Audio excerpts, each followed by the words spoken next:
అయోధ్య రామ మందిరానికి మీలో ఎంతమంది వెళ్ళారు? ఇప్పటివరకు ఆ అవకాశం పొందని విశాఖ పరిసర ప్రాంతాల వారికి ఒక శుభవార్తనే చెప్పాలి. ఎందుకంటే అచ్చం అయోధ్య రామ మందిరమే మన కోసం రూపుదిద్దుకుందా అనే రీతిలో విశాఖ సాగర్ తీరంలోకి అడుగు పెడితే మనకు అర్థమవుతుంది. అక్కడికి మిమ్మల్ని తీసుకువెళ్తాం రండి. ఇది విశాఖ సాగర్ తీరంలోని పామ్ బీచ్ హోటల్ కు ఆనుకొని ఉన్న అన్మోల్ విల్లా ప్రాంగణం. అయోధ్య రామ మందిరాన్నే సేమ్ టు సేమ్ నిర్మించారా అనే అనుభూతి కలుగుతుంది. అయోధ్యలో బాలరాముడికి జరిగే నిత్యోపచారాలు యథాతథంగా ఇక్కడ కూడా నిర్వహించనున్నట్లు నిర్వాహకులు సురేంద్ర మోహన్ అతని బృందం తెలిపారు. మే 22 నుంచి అంటే రేపటి నుంచి ఈ ఆలయ సందర్శన కోసం నగరవాసుల్ని అనుమతించనున్నారు. ఆ వివరాలు ఏంటో వారి మాటల్లోనే విందాం. ఇదే ముఖ్యంగా మిమ్మల్ని ఆహ్వానించిన కారణం మీ అందరికీ కూడా అర్థమై ఉంటుంది. ఈ దేశంలో ఎన్నో ఏళ్ళు పోరాటం చేసిన తర్వాత ఆ మధ్యకాలంలో అయోధ్యలో భవ్యమైనటువంటి రామ మందిరం నిర్మాణం జరిగింది. ఈ దేశంలో ప్రతి గ్రామంలో కూడా రామ మందిరం ఉంది. కానీ రాముని జన్మస్థలంలో అయోధ్యలో రామ మందిరం నిర్మాణం చేయడానికి ఈ దేశంలో అనేక రకాలైనటువంటి పోరాటాలు జరిగినాయి. అనేక మంది ప్రాణత్యాగం తర్వాత అక్కడ రామ మందిర నిర్మాణం జరిగింది.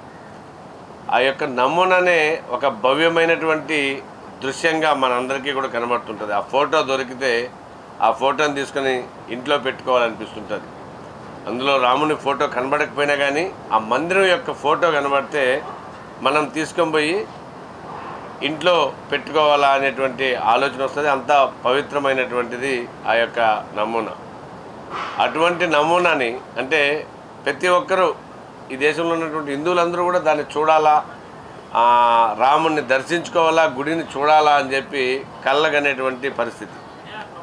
అయితే చాలామందికి అది ఎక్కడో ఉత్తరప్రదేశ్ అయోధ్యలో ఉంది, వెళ్ళడానికి ఇబ్బందులు ఉన్నాయి. ఇబ్బందులు అంటే కొంతమంది సాధ్యమైనంత వరకు వెళ్ళగలుగుతున్నారు, వెళ్ళలేనటువంటి వాళ్ళు కూడా మనసులో కోరిక ఉన్నా కానీ వెళ్ళలేని పరిస్థితిని ఊహించుకొని కాముగా ఉండేటువంటిది అంటే స్మరించుకొని రాముని స్మరించుకొని ఉన్నటువంటి వాళ్ళు చాలామంది ఉన్నారు.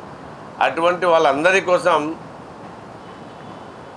ఈ యొక్క నమూనాని గతంలో అంటే ఇప్పుడు మనం విశాఖపట్నంలో ప్రారంభం చేసుకోబోతున్నాం. గతంలో ఫస్ట్ దీనికి ఒక ఆలోచన చేసి ఒక 1 year బ్యాక్ జార్ఖండ్లో దీన్ని ఫస్ట్ ఆర్కిటెక్చర్ డెవలప్ చేసి దీన్ని చాలా వ్యయ ప్రయాసాలకు లోనే అనేక మంది కార్మికులు దీని మీద కష్టపడి దీన్ని నిర్మాణం చేయడానికంటే దీన్ని తయారు చేయడానికి 6 నెలలు సమయం తీసుకొని జార్ఖండ్లో తయారు చేశారు. కోట్లాది రూపాయలు ఖర్చు పెట్టి చేశారు. ఆ తర్వాత అక్కడ గవర్నమెంటే దాన్ని పెట్టి ప్రజల సందర్శనార్థం ఒక సుమారు 2 నెలల పాటు జార్ఖండ్లో ఉంచింది. జార్ఖండ్లో ఉండేటప్పుడు ఈ మిత్రుడు దుర్గాప్రసాద్ దాన్ని చూసిన సందర్భంగా ఇది మన ప్రాంతంలో కూడా పెట్టుకోవాలా, మనం కూడా దీన్ని పెట్టాలనేటువంటి ఆలోచన రావడం. ఆ ఆలోచన వచ్చిన తర్వాత మధ్యలో మహాకుంభమేళ ప్రయాగరాజ్లో కుంభమేళ రావడం, అంటే ఇక్కడికంటే ముందు కుంభమేళలో ఉంటే ఇంకొద్దిగా బాగుంటుంది అనేటువంటి ఆలోచనతో కుంభమేళలో వారు దాన్ని పెట్టడం జరిగింది. చాలామంది ఆ రోజు యోగి ఆదిత్యనాథ్ గారితో సహా దాన్ని వచ్చి చూసి ప్రశంసించినటువంటి సందర్భం. నేను కూడా ప్రయాగరాజ్కి వెళ్ళిన సందర్భంలో దీన్ని చూశాను. అప్పుడే విశాఖపట్నంలో బాగుంటుంది, విశాఖపట్నంలో పెడితే ప్రజలందరూ కూడా దర్శించుకుంటే బాగుంటుంది, అందరికీ అందుబాటులోకి తీసుకెళ్తే బాగుంటుంది అనేటువంటి ఆలోచన రావడం, వారికి ఆ ఆలోచనని తెలియజేయడం, ఇవన్నీ జరిగిన తర్వాత వారు కూడా ఆలోచన చేసి మన ఊరు, మన ప్రాంతం, మన రాష్ట్రంలో కూడా నిర్మాణం చేయాలనేటువంటి ఆలోచనతో దాన్ని ఇక్కడికి మళ్ళా ఆ ప్రయాగరాజ్ అయిపోయిన తర్వాత కుంభమేళ పూర్తి అయిపోయిన తర్వాత దాన్ని తీసుకొచ్చి లాస్ట్ సుమారు ఒక 40 రోజుల నుంచి ఈ గ్రౌండ్లో దాన్ని నిర్మాణం చేయడం జరుగుతుంది. ఆల్మోస్ట్ ఆల్ పూర్తి అయిపోయింది. మంచి ముహూర్తం రేపు మార్నింగ్ 8:48 మంచి ముహూర్తంగా వేద పండితులు డిసైడ్ చేశారు. ఆ సందర్భంలో లోపల రాముల యొక్క విగ్రహాన్ని పెద్దలు చేత ప్రతిష్ఠించబడుతుంది. ఈ సందర్భంగా మిమ్మల్ని అందరినీ కూడా ఆహ్వానించాం. మా యొక్క దీని యొక్క లక్ష్యం ఏంటంటే ఈ ప్రాంతంలో ఉత్తరాంధ్రలో ఉన్నటువంటి పేద ప్రజలు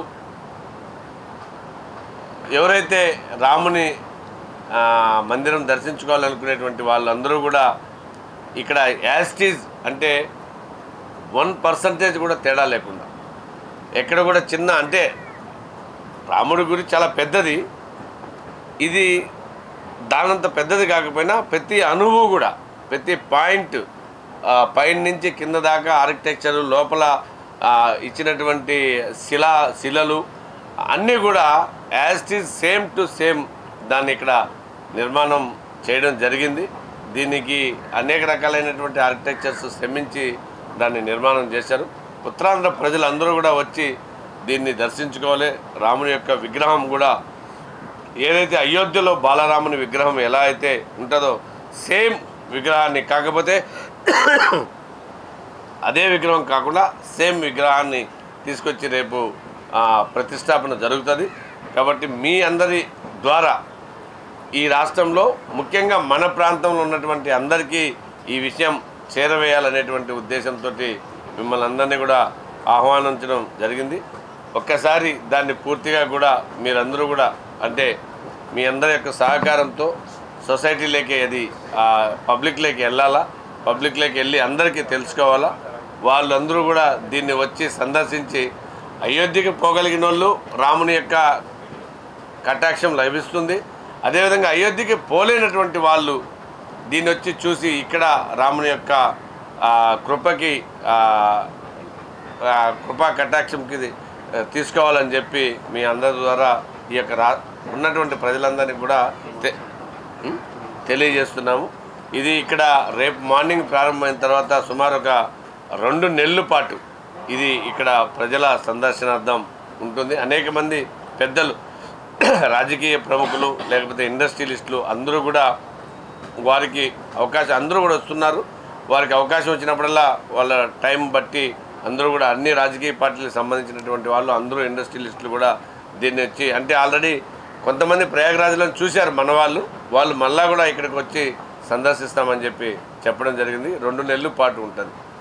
దీనికి ఒక రుసుము కూడా పెట్టడం జరిగింది, 50 రూపాయలు. అంటే అందరికీ అందుబాటులో ఉండాలనేటువంటి ఉద్దేశంతో 50 రూపాయలు ఎంట్రీ రుసుము పెట్టి దీన్ని ఇక్కడ ఏర్పాటు చేయడం జరుగుతుంది. కాబట్టి మీ అందరి సహకారంతో అందరికీ పబ్లిక్కి తెలియాలని చెప్పి మీ అందరూ దానికి పూర్తిగా కూడా సహకరించాలని చెప్పి అందరినీ కూడా కోరుకుంటున్నాను. 45 రోజులు పట్టింది.